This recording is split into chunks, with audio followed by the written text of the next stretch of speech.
Okay, I think this was a free response question from the afternoon. It started with a table. You can pretty much guarantee there's going to be some type of table on the AP exam, and you're going to have to use one of the Riemann sums. This one asks you to approximate f prime of 4. So there's several different ways, actually, that you could do this.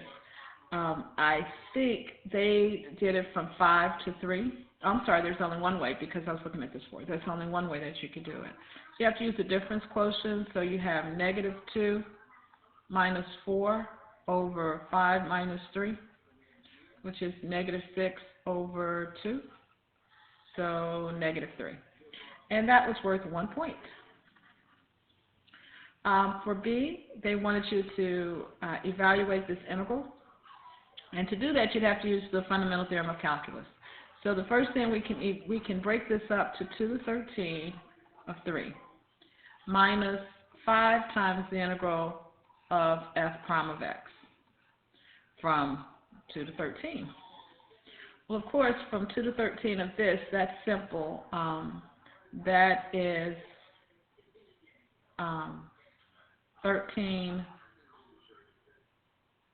3 times 13 minus 2 to evaluate that part of it.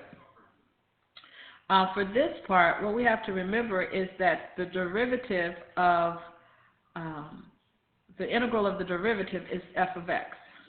So this is going to be 5 times f of 13 minus f of 2. So getting that and doing all the math, we get 8. So this is worth 1 point. This was worth 1 point for using FTC and 1 point for the answer. So that's worth 2 points. And most of you got that. All right, so for C, we had to use a Riemann sum. And they wanted to use a left Riemann sum. And we're evaluating from 2 to 13. And they just wanted you to show the answer. We have unequal intervals here. So we have to do each one of these individual, and we're doing a left Riemann sum, which means we're starting here. So our first one, the difference here is 1, so this would be 1 times 1, plus our difference here is 2, so this would be 2 times 4, plus our difference here is 3, so this would be 3 times -2. And then our difference here is 5, so that's 5 times 3, which gives you an answer of 18. And this was worth 2 points. 1 for setting up the sum and 1 for the answer. Probably the most difficult part of this problem was D. But if you didn't just let it throw you off, you could have gotten some points for D. They tell you that the derivative at 5 is 3, so they give you that value, and the second derivative is negative. So they want you to use the line tangent to the graph at x equals 5 to show that the secant line, and the secant line to show that f of 7 is greater than 4/3. And they tell you that to show that f of 7 is less than 4.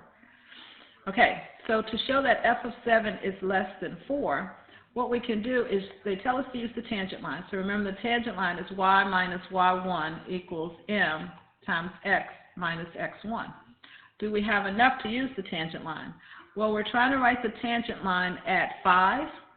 So we know that when x is 5, y is -2. So I get y plus 2. We're told that the slope is 3. And x is 5. I know that the second derivative is negative. If the second derivative is negative, that means the function is concave down, and my tangent line is going to be greater. My tangent line is greater than the actual answer. So this approximation is greater because the function is concave down. So when I approximate y at 5, at x equals 7, show that f of 7 is less than 4, I get 3 times 7 minus 5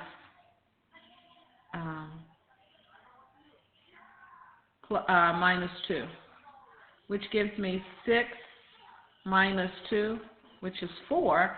And because it is concave down, I know it's less. It has to be less than 4, less than or equal to 4, because it's concave down.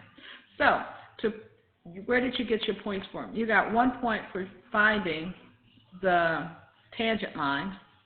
You got 1 point for using the tangent line and the fact that it was concave down to show that it was less than 4.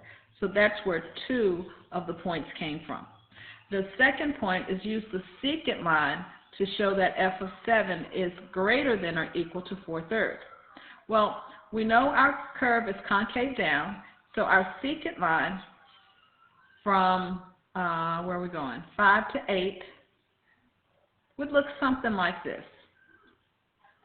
And we know our curve is concave down. So let's write an equation for our secant line. So our secant line, using this for our slope then would be 8 minus 5, and that would be 3 minus negative 2. And I'm getting these values from the table. So I get 5/3. So my slope is 5/3, and if I write the equation of the line, it would be y. I could use any point. I'm going to use the point at, let's say, 5. So I have y minus 5 is equal to 5/3. This should be negative. X minus,